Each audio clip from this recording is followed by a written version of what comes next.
What's up mga idol? Welcome ulit for another content. And for today's video, Realme P4 Lite. Sulit nga ba talaga itong i-purchase ngayon 2026? Lalo na po. Bagsak presyo na lang siya sa online. Tara, pag-usapan natin.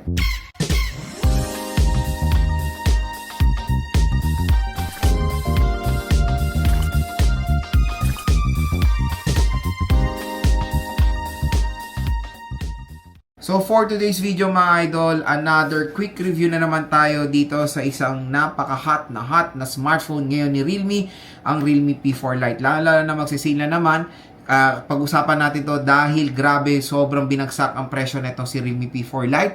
Pero ang tanong, magkano muna ba ang kanyang SRP? When it comes sa SRP nito, for the 4GB64 is 7,500 and 4GB 128 is 9,000 pesos. Yun nga lang, ang pinaka nakaka-disappoint, nag-offer pa rin si Realme ng 64GB dito ngayon. Pero ang pinaka main question, kung magiging sulit nga ba talaga itong Realme P4 Lite, lalo na sale na lang po siya ngayon. Kaya dyan kayo bumili sa ating link, tap mo yung video, may shopping button dito, exclusive lang po, mayroon kayo makukuha discount voucher. Mababa na nga siya, below SRP, meron pa kayo additional discount voucher dahil nanood lang kayo dito sa ating YouTube video. So, ganon ka-convenient, ganon ka-helpful itong video na to sa mga consumers natin kasi nanood lang kayo, magkaka-discount pa kayo. And no worries, official store po ni Realme ang pagbibilan nyo nitong Realme P4 Lite dyan sa ating video. Okay? At dyan ko rin binili itong smartphone na to. Ang pinaka-topic natin for today, kung sulit nga ba to. Marami tayong nakikita sa Comsec, Lord, sulit ba siya? Okay ba ang 64? Pwede pa ba siya? Kamusta battery performance and all? Pag-uusapan natin yan dito sa ating video. Unang-una muna nating i-tackle yung RAM at ROM. So, yung RAM nito, sinabi ko na yan sa mga previous video ko na new normal na po talaga ang 4GB of RAM, especially kahit nasa 10,000 na segment ngayon. Usually, last year, 4GB of RAM pang 4,000 to 5,000 pesos lang ngayon. Ngayon, hindi na. Pwede natin makuha sa 8,000, sa 10,000 na nagiging acceptable na sa market natin today dahil po, syempre, sa RAM shortage at very expensive na AI. Kaya nagsitaasan, skyrocket ang mga presyo ng smartphones today. Pero nandyan ang mga ibang brand na nag-o-offer pa rin ng mababang presyo ng smartphone na merong reasonable specification. At yun nga lang ang pinaka-nakakalungkot na part, nagko-cost cut sila sa mga ibang specification para ma-achieve ang affordable price. Take for example ang Realme P4 Lite, ang kinost-cut nilang unang-una storage. Yun ang isang pangit na ginawa nila kasi storage, isang primary natin yan need when it comes to smartphone storage. Kung 64GB lang ang nilagay nila dito, medyo limited lang talaga ang malalagay nyo. Isang laro, pwede na. For example, ML, pwede yun lang. Huwag na kayo maglagay ng marami kasi hindi siya enough. Although, expandable lang kanyang storage via micro SD card, given, diyan kayo maglagay ng mga photos, files, videos, doon na nyo ilagay kasi ima-maximize yung 64GB sa 4 application and games kasi hindi po pwede malipat ng application and games sa inyong micro SD card. So, 64GB, usually sale price 5,000 to 6,000 pesos. Medyo skeptical pa rin mga idol kaya go for the 120GB. Pwede siya makuha at around the 6,000 to 7,000 pesos. Pero kinuha ko 64GB dahil sa ating game test, itetest natin siya kung ilang ba ang nalagay natin game sa 64GB or usable pa rin naman siya. Or usable pa ba siya? When it comes sa kanyang screen, mga idol, ang isang napansin ko dito, napakataas po ng nits of brightness niya. Bam! So, dito pa lang sa video natin, di ba, makikita niyo pa lang na sobrang liwanag na netong smartphone na to. Na isang nakakatuwang feature neto, especially, very helpful yan sa mga consumers natin na nagtatrabaho, na parating na sa outdoor, direct sunlight, di nila makita yung smartphone kasi low brightness. Dito, matutuwa kayo dahil kitang-kita nyo yung inyong ginagawa, of course, outdoor. So, ganyan ka-useful ang mataasan niya sa brightness. Napakaganda rin ng screen size niya. I think, yan na rin yung parang very convenient natin na magamit ngayon, 6.8 inches. Pag naglalaro kayo, malaki yung space for gaming. And syempre, sino ba naman ang ayaw manood sa isang smartphone na merong malaking display? Meron yan dito sa smartphone na to. Resolution in all, for its sale price, very acceptable pa naman ang HD Plus 720p resolution. Ang maganda doon, nakakatulong talaga yung mataas sa brightness niya sa ganda ng sa pagganda nung display na itong smartphone na to. Operating system out of the box is Android 16 with Realme UI version 7.0. So, yun nga, maganda balita, naka Android 16 na siya, hindi na natin ipoprolong yung agony ng mga consumers natin to wait for the software update. Mayroon kasi ibang brand dyan na still naka Android 15 pa rin pag naglalabas, di ba? Shoutout naman sa'yo. So, dito naman sa Realme, buti na lang, di ba, Android 16 na siya right out of the box. Pero I don't know kung meron ba siyang update sa Android 17 kasi walang ganong record si Realme sa pag-update ng mga mura, again ng mga murang smartphones nila sa next gen Android.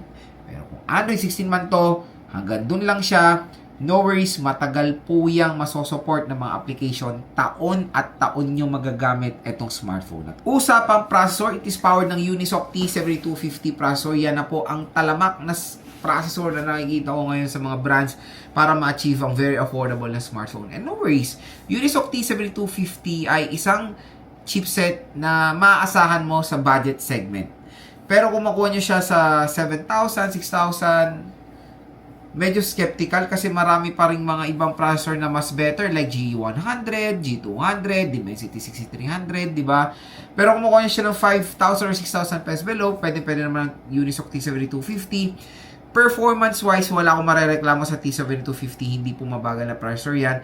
Kung maglalaro kayo ng heavy games, definitely pag-isipan nyo dahil hindi ganun makakaya yan ng smartphone nyo dahil medyo maliit lang ang storage at RAM nito. Kaya hindi ko siya marerecommend sa mga solid gamers natin. Marerecommend ko lang to for casual gamers and casual users. Usapang camera, medyo low specs din ang camera nito to be honest. It's 8 megapixel main camera and a 5 megapixel front-facing camera. Medyo talamak na yan sa Realme and Oppo eh. Alam nyo naman ng Oppo and Realme, sister company yan. Meron silang mga tinatawag na mabababa yung specification ng camera lens or megapixels pero maganda ang outcome ng photo. So dito itetest natin yan mga idol, pero specs wise syempre yung iba kumbaga matatabunan siya ng mga ibang murang smartphone na meron matatas na megapixel at magagandang photo quality. Okay? Isa rin maganda dito is yung kanyang speakers. So, it is equipped ng single speaker, pero yung single speaker niya ay may audio booster up to 300% volume. So, bibigyan kayo nito ng extreme loudness when playing or while watching movies.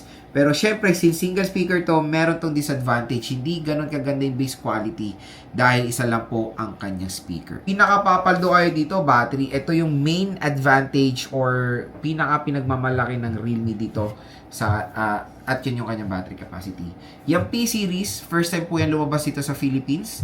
At tatlong version to. P4 Lite, P4X, and P4 Pro ba yun? I don't know. Yung isa, pinakamahal.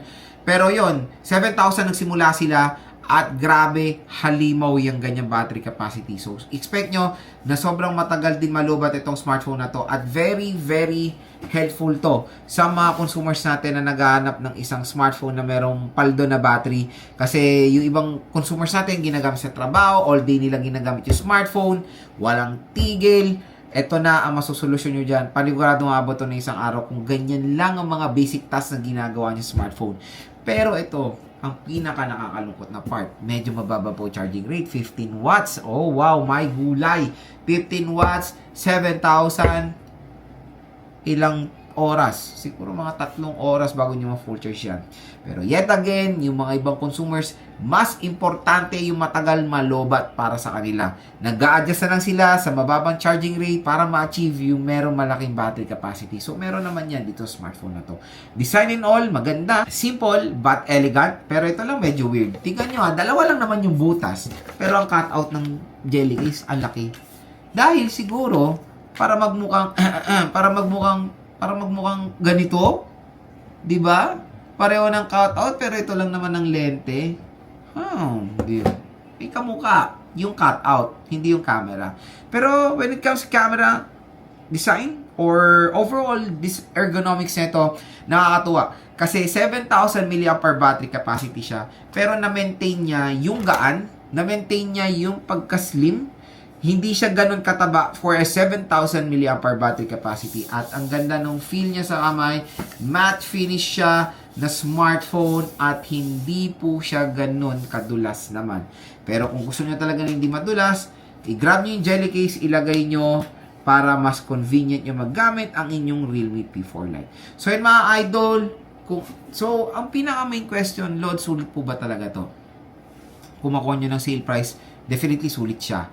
Dahil sa 5 to 6,000 pesos, meron na kayong napakalaking battery capacity na 7,000 mAh battery capacity.